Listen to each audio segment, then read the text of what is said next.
Hi guys, this is your vegetarian beshie Jaylu and welcome to my channel. Our video for today is going to be how I am going to prepare the ABC smoothie. So if you want to know more, then please continue watching.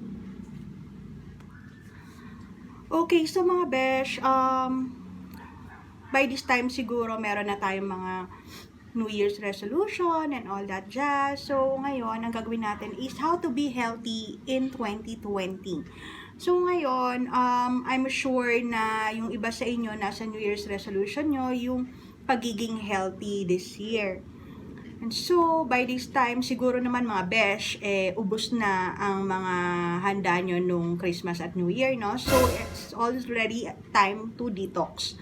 Ang gagawin natin ngayon is ABC smoothie. So, bakit siya ABC? Kasi, ang kanyang ingredients is apple, beetroot, and carrot. So, ABC, di ba? So, yon. Ano ba yung mga benefit ng ABC? Kailan ba siya pwedeng inumin? So, ang ingredients nga pala is, yun nga, yung sinabi ko earlier is apple, beetroot, and carrot. Yun lang yung ingredients niya. Plus, mag-a-add lang tayo ng chia seed. Ngayon, ano ba yung benefit nitong mga to?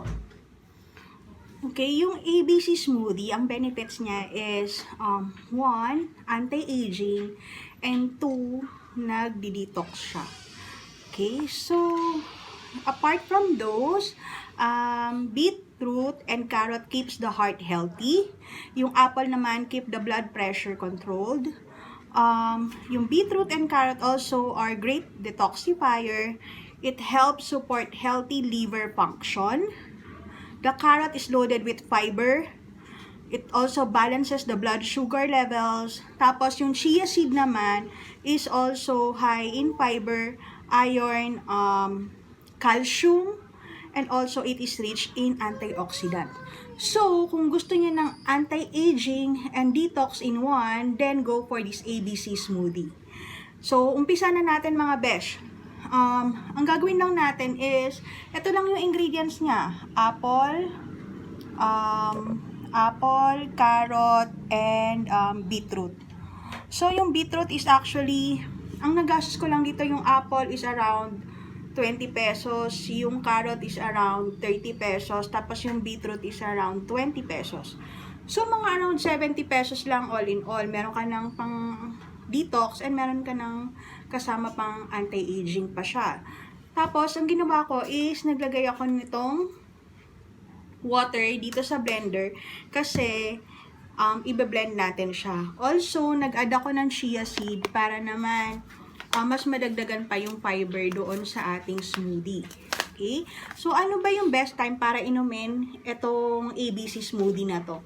Actually, wala siyang best time na inumin. You can drink it anytime. Umaga, hapon, gabi if you want. So, if you're the type of person na you don't go for breakfast or you don't have breakfast, pwede na itong smoothie na to.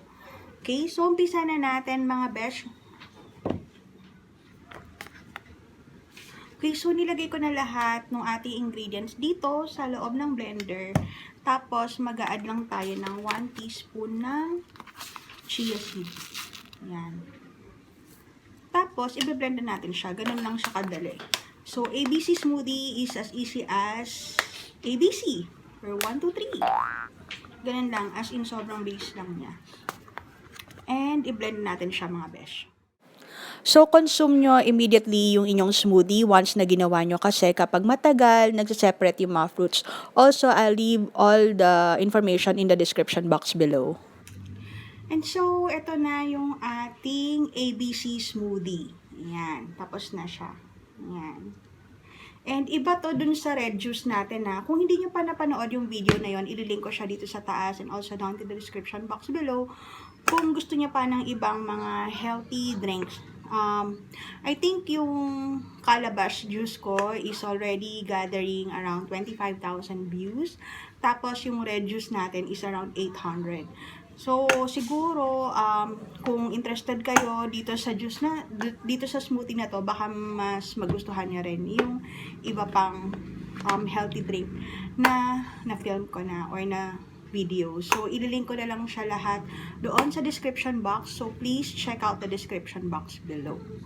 And so, husgahan na natin. Hindi ako naglalagay ng mga sweetener doon sa lahat ng mga smoothies na pinaprepare ko. Kung napanood nyo yung mga before na smoothies. Hindi talaga ako naglalagay ng mga sweetener, sugar, or honey. Hindi ako naglalagay nun. So, as in, natural lang siya. Pero this one, I want to do it na malamig. So, maglalagay ako ng ice doon sa baso natin. Ano natin, mga besh.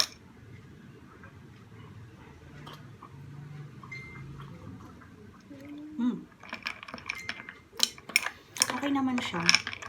It's not too sweet. Pero hindi rin naman siya matabang. Depende siguro yon sa mga ingredients na gagamitin nyo. Kung matamis, ganyan. Lalo na yung apple, tsaka yung beetroot. Pero kung gusto niya naman, you can always add honey. So, yun. Yan. Masarap siya, pero medyo yung beetroot kasi medyo herbally yung lasa niya. Mas masarap actually yung red juice compare dito sa ABC smoothie na to. Pero siguro kung mag-a-add kayo ng honey, mas masarap. So, ayun lang mga besh. Let's all be healthy this 2020. So, thank you very much for watching. Please don't forget to subscribe, like this video, and i-ring nyo na rin yung notification bell para naman ma-notify kayo every time na may bago tayong video. So, ayun lang mga besh. Magmaganda ng naayon sa bulsa. Maraming salamat. Bye! Mwah!